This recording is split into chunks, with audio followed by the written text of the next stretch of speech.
Kuya, magkano po ang 4 kilo ng karne dito sa'yo? 280 po. 280. Dati 320. Bakit bigla kang nag 280 ngayon? Siyempre po, bumaba naman po ng konti yung pahango sa amin. Okay. Yung po nagpapahango sa amin, baba ng konti, kaya binaba. So depende po sa pinagkakakukuhanan nyo naman ng baboy. Saan po ba kayo kumukuha ng baboy? Leyte Santiago po. Yan po, yan. Yan po laman pork chop. 280. Si Mr. Alex Gayeta ay nasa 280 ang bintahan ng kanyang fresh na karne dito sa palengke. Dito to sa baba. So, papasok tayo doon sa loob. Tatanungin natin kung parehas ba ang presyoan dito sa kanya o sa loob. Magkano po ang presyo ng karne dito sa inyo sa loob? Ngayon po, 290 po ang patiner.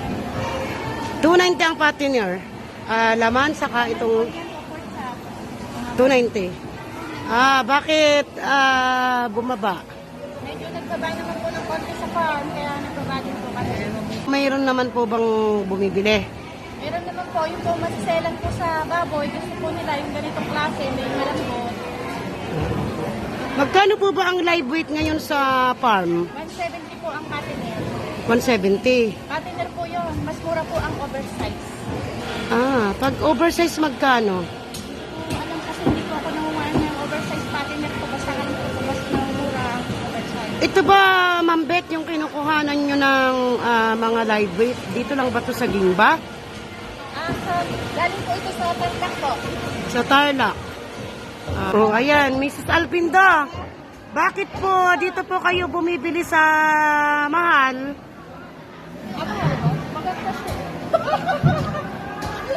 Tingnan niyo po yung aking klase ng baboy. Kasali po dito, patiner po talaga. Sa kanila po, nagsasabi naman na mahirap minsan palambutin, yung napupunta sa kanila. Gargol po. Huwag kang matakot magsalita. Wala naman po. Matigas nga ang karne. Mura nga, matigas naman.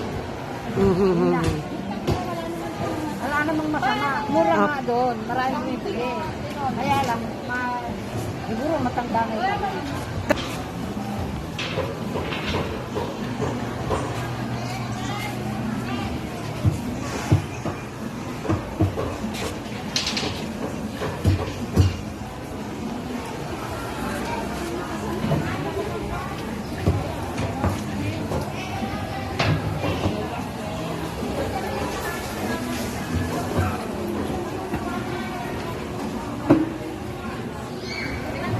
Magandang umaga, Manang Christy.